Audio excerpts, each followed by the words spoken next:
Charles, what's the biggest risk you took in your life? What's the biggest sacrifice you've made? It's actually a good question. The biggest risk, I think, is to become an entrepreneur and go all in as an entrepreneur. So there's a lot of people that they're wantrepreneurs or they're optimizepreneurs.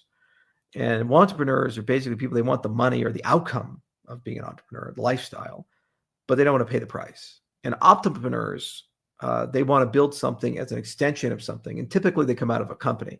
Say you work at Cisco, Intel, AMD, NVIDIA, Microsoft, Google, whatever.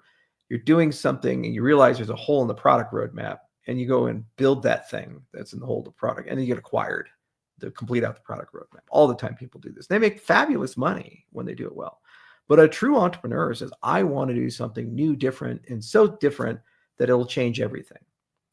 And when you go down that road, you have to be insane because everybody thinks you're stupid and evil and crazy and you just out there and you have no friends and no one bets on you and they all say that you can't do it. And then you have to somehow convince other people to go along the job with you.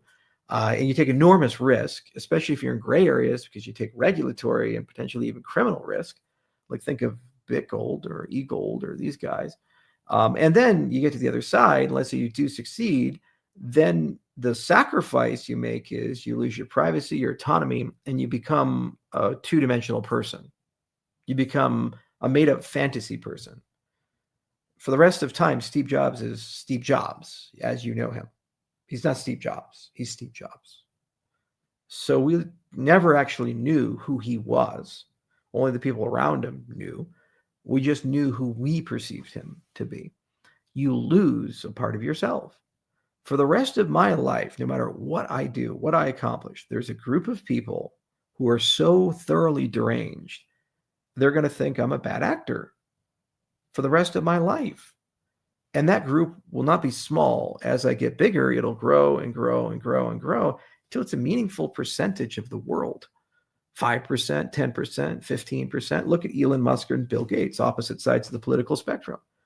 Some people, they look at Bill Gates, they say he's the monster who forces vaccines on people and murders children in Africa. And people look at Elon Musk and they say he's the monster Nazi and eugenist and all this other stuff. Meaningful percentages of people believe these things around the world, meaning millions to tens of millions, if not hundreds of millions of people at this point, and despise them and loathe them. So when you become a true entrepreneur and you succeed, the consequences of the success is you sacrifice part of your interactability, your perception, and you end up accepting that no matter what you do, you can never convince a group of people otherwise. Even in this very AMA, there are people that have now spent an hour and 25 minutes of their time on a Saturday, instead of engaging and asking interesting questions, just repeating again and again that I'm an evil criminal. What benefit does it present them? Really, this is how you want to spend your Saturday? You're just going to sit there and type that stuff out?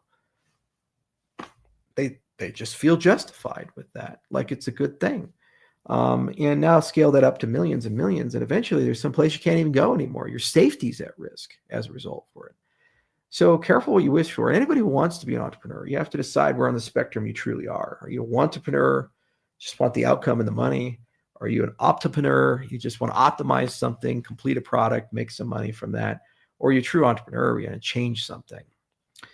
When you want to change something, you have to be prepared to go all the way. You have to be prepared to go to jail for it. You have to be prepared to die for it. That's why the best entrepreneurs kind of look a little bit like revolutionaries, Che Guevara style people who are just pretty crazy in the head, and they'll endure any amount of pain and suffering.